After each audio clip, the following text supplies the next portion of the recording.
What matters more? A character that has tons of different teams, or a character that is extremely strong in one or two and has very few options other than those? Welcome to Jello Impact, where we build and test every single character to help you decide who you want to wish for and build. And today, we're going to talk about the age-old debate, power versus flexibility. I originally wrote out a lot of different talking points, and I was going to kind of go through a script, but I've decided instead to just be a bit more conversational and just talk about my overall thoughts, because I don't think that there is like one central opinion or one central thesis, an objective way of talking about this. And I first want to set the stage. Why do people even care about this? It's mostly when we're talking about which unit is better. You know, is Raiden better or is Hu Tao better? Is Yelan better or is Xingqiu better? Is Nilou better or is Kokomi better? And we're talking about this subjective metric of better. So that's where this debate usually comes up. And whether this is just for our conversation of who to pull, whether it's, and when might we use the term better? Normally it's either like if we're looking at a tier list and how we're going to place or rank characters just for fun, or if someone's asking which one should I pull, you know, which one's the better pull or which one's the better character. A synonym for better is sometimes considered valuable. So which unit is a more valuable pull? I've talked about it on the previous video, is this one right here. I'll link it at the end if you want to check it out. But the reason why I don't ever rank units based on value, although I do talk about value, is because it's extremely subjective. What's valuable for one person may not be valuable at all for others, because value is determined on whatever metric that you have for your account. What are your goals for your account? Do you want a 36 star as fast as possible? Do you want to build as many teams and test as many teams as possible? Or do you want to make your favorite characters shine as much as possible? For me, it's a little bit of all. I do like to make my favorites shine. That's my favorite way to play. I think that's the thing that trumps everything. But because I love the game so much, I also really like to test as many characters as possible, which of course we build and test every single character. And I also do care which ones actually clear the spiral abyss the best. And when I say the spiral abyss, I mean sort of the totality of all the spiral abysses we've had, as well as like my subjective assessment as to what might be coming up in the future, which of course we don't know, but I like to think about it and guess. And so where does flexibility come into this? I think flexibility is like a subset of value. It's one of the things that you can consider when you're making your value calculation. How many different types of teams does this character actually contribute to? And I know it must be types of teams and not just number of teams, because when we look at Nilou, for example, we know that she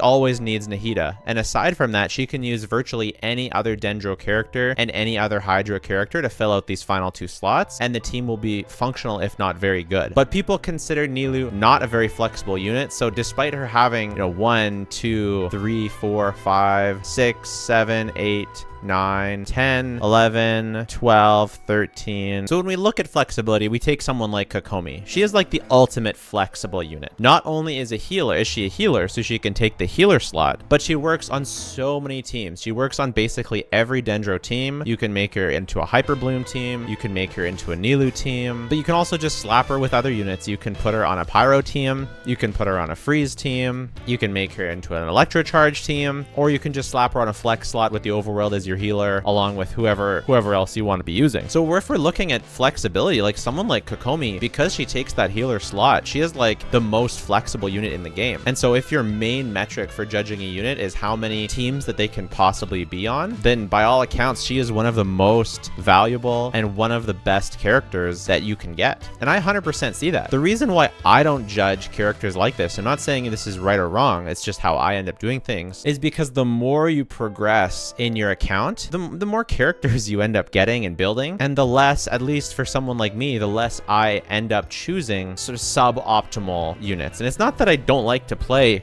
suboptimally. I use Dea constantly. I use Raiden as a hyper carry constantly, despite Hyper Bloom usually being better. I use Yoimiya instead of Hu Tao pretty often. So it's not like I'm advocating, you have to play meta, But when I'm trying to make my favorite characters shine, like for example Raiden, I'm not going to put Kokomi on my Raiden team because it brings the power of the team down. Now, if your favorite character is Kokomi, it is awesome that you get to use Kokomi on so many different teams. That's such a huge pro. But at least in my estimation, information, like how I like to value characters, it doesn't raise her value as a unit for me, because I value characters that are strong in their niche and can elevate other characters to a high level. I just value power more than flexibility. Some characters, there's no debate, right? We know Yelan is an extremely strong character, both in power and in flexibility. We know Kazuha is an extremely strong character, both power and flexibility, we know. But it's these characters that kind of play both sides that are obvious, like Nahida as well. But characters that don't play both sides, I would say the perfect epitomization of this concept is Kokomi versus Nilou, who I've argued with many of you in my comments as to which character I think is better. And it really comes down to, do you value the many teams that Kokomi opens up, or do you value the comparatively lesser teams that Nilou opens up? But those teams, it's not that they're necessarily stronger because they're part of the same strongest team, but they enable those teams. And so that's where we come to my definition of power. How do you define power of a unit? I saw a lot of people in my comments saying you should define power by the amount of damage that they do. And I think that that's, you know, an absolutely ridiculous way to define something, because, you know, we're going to talk about Kazuha being a weak unit because his personal damage is not that high, or what, Bennett's not a powerful unit because he doesn't do a ton of personal damage. It's a ridiculous way of measuring power. I kind of define power as the total power of the team, and then, albeit, you know, subjectively, because everything I do is subjective, right? The whole channel is, you know, my opinion, it's subjective. It's how much does that character contribute to the team. It's not even quite how replaceable are they, because just because another character can replace them, depending on, that doesn't necessarily mean that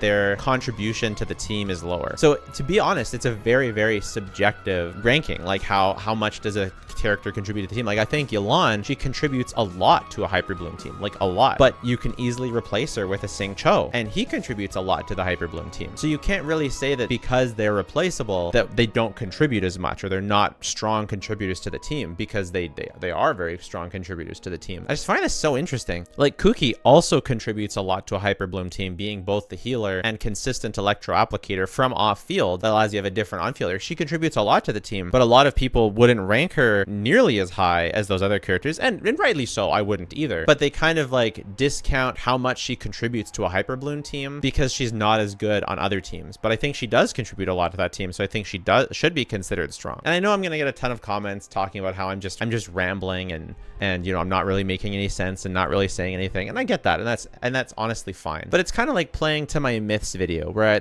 my final myth at the end of my myths video was that how we rank units is very subjective, even though there might be, even though there might be a definitive power level, maybe, which I think could be argued as well. How good a unit is in its totality is very, very subjective. So I like to use power level. I don't like to consider flexibility. I don't like to consider value. I don't like to consider any of those things when I'm ranking the strength of a character. That doesn't mean all my rankings are right. You know, a bunch of you pointed out that I ranked Yunjin higher than Ito, which I probably shouldn't. Ito should be higher than Yunjin, among some other things I probably got wrong. But I like to take a look at power level specifically because it is more tangible. It's more objective. Because if I'm going to give pull advice, if I'm going to give value advice on which character is the best pull, which character is the best value, it really comes down to what are your goals, first of all. And that's what I talk about in my value as a live video. It's what are your goals for the game? Who are you trying to get? Who are you trying to maximize? If your favorite character is Kaching, the best thing you can do is build official, build either Yao Yao or Baiju or Kirara. You get yourself a Kazuha. I highly recommend Kazuha, but a Sucrose could be fine too, but I would recommend Kazuha. And those units are the best units for you. Those are the most valuable units for you because they support your favorite character. And that's what I think is the most important, because the only way you win the game is by whatever your subjective definition of winning the game is. You can 36 star the Abyss with, I believe, any character. I'll prove it to you once I get every character built, and I'll make sure that every single Spiral Abyss I 36 star with every single character. I'll make sure I do that as a video series. I'm really excited for that. But that isn't really how you win the game. You win the game by being satisfied with what you've done with the game. And that's why I always recommend people build around their favorites. You pick out your favorite character and you get the strong supports at whatever they happen to be that fulfill that character and that best complement that character and that best activate the max potential of that character. And so when we look at someone like Kokomi, the reason why I don't value her that high is because when we look at power level, she only activates the max potential of two characters, one of those being Nilou and one of those being Ayaka. And I would rank the Nilou team as above the Ayaka team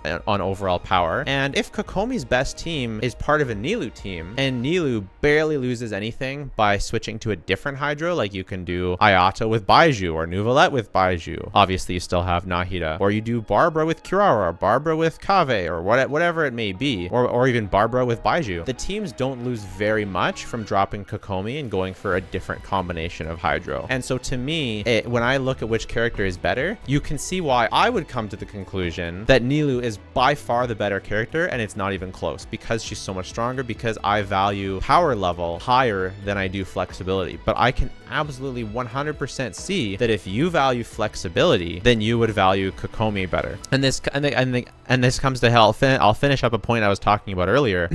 That in the early game, if you pull Kokomi as one of your first characters, she is going to be very valuable. She is going to be very strong and a very good pull for your account. Why? Because you can put her on a Hyper Bloom team. You can even do a Vape team where she vaporizes some of Xiangling's hits. Not going to be optimal, but you can do that. You can make her part of a Freeze team. You can make her part of a Burgeon team. You can even put her on a Hutao team. Not going to be optimal, but you can do it. You can make her part of a Quick Bloom team. You can put her on a freeze team and of course an electrocharge team, right? She's going to be very, very nice to have as you try out all those different teams in your account. But the farther and farther you go into your account, if you pull a lot of different characters, you'll find yourself not using her for Hyper Bloom anymore because you have Yelan or Sing Cho. You'll find yourself not using her for Vaporize because again, you have Sing Cho and Yelan. You find yourself not using her for Burgeon because because you're not playing Burgeon, you're playing Hyper Bloom. No, I'm kidding.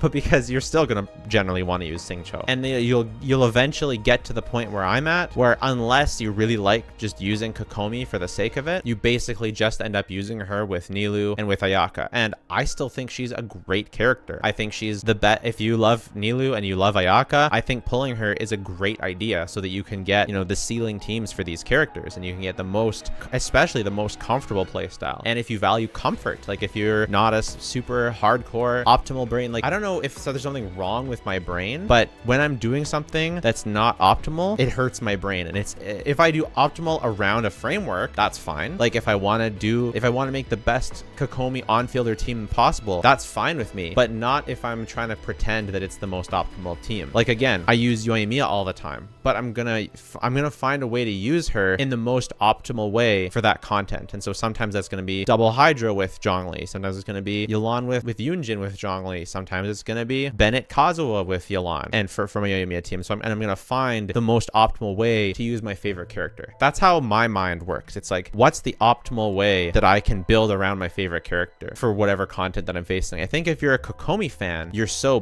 blessed because she has so many different teams that whatever the Abyss throws at you, if you want to use Kokomi, you can use her to great effect no matter what. Whereas sometimes it may be hard for me to use Yoimiya because it's hard for me to compensate for her lack of AoE. And some Abysses, when both sides are AoE or they have a really heavy AoE side, even if some of it's single target, it can be very challenging to use her. Kokomi never has that problem because she's so flexible. But if she's not like someone you simp for, or someone that you try and build around in particular, you may honestly find out that there's just a lot of situations where you kind of just forget that she's on your account. If I wasn't a Nilou main and I wasn't a Ayaka main, because I don't like absolutely love Kokomi, like just as a character, I like her, but she's not like someone I try and build around. She's not on my mind all the time. If I didn't have Nilou and Ayaka, I just would never really think to use her. And I've been using her as kind of the punching bag here, but Ayato is actually the one that's more near and dear to my heart because I pulled him and I really loved him for a while because I didn't have an AoE Hydro Applicator until I got him. And so he was the only character that,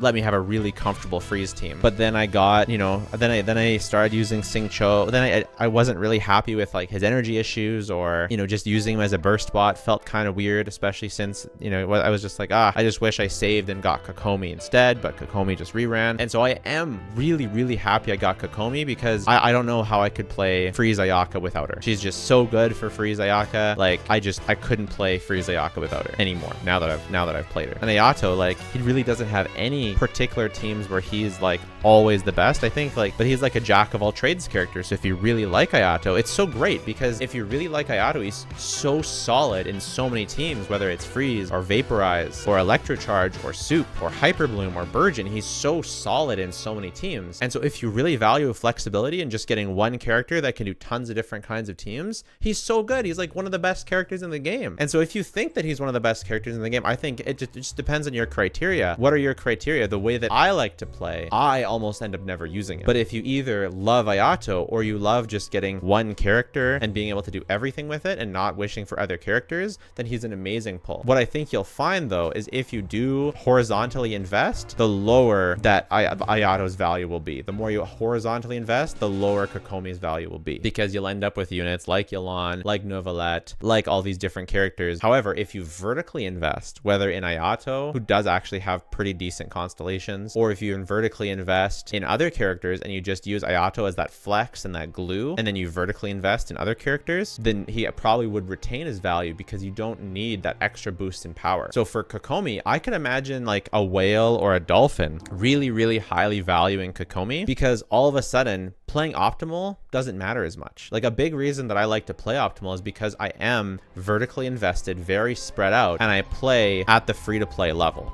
And because I play at the free-to-play level, not playing optimally in the harder abysses can really make the difference between being able to 36 star and not. And so actually using optimal team comps really matters to my account, especially when I restrict myself and say no 5-star weapons, right? No 5-star constellations, because I don't have 5-star constellation for the most part. The only one I have is Yelan C1, and for those tests, I don't even use it. But if you vertically invest, like if you get Nahida C2, right? If you get Raiden C2, well, now you can do a hyper carry Raiden team on a Hyper Bloom team with Nahida and Kokomi, and maybe you throw Bennett on there and it's like a Hyper Bloom Burgeon team, and that team is gonna shred. And okay, you don't use Bennett because he's a healer. So I don't know, maybe you have Yai C2, so you use Raiden C2, not Yelan C, or maybe you use there you go, you use Cosmo. So it's like a Hyper Bloom Electro Burgeon team, Electro Charge team, Hyper Bloom Electro Charge, right? And you got Raiden C2, you got Cosmo C2, you got Nahida C2, and you got Kokomi, and the team is gonna absolutely shred, and Kokomi is gonna be a very valuable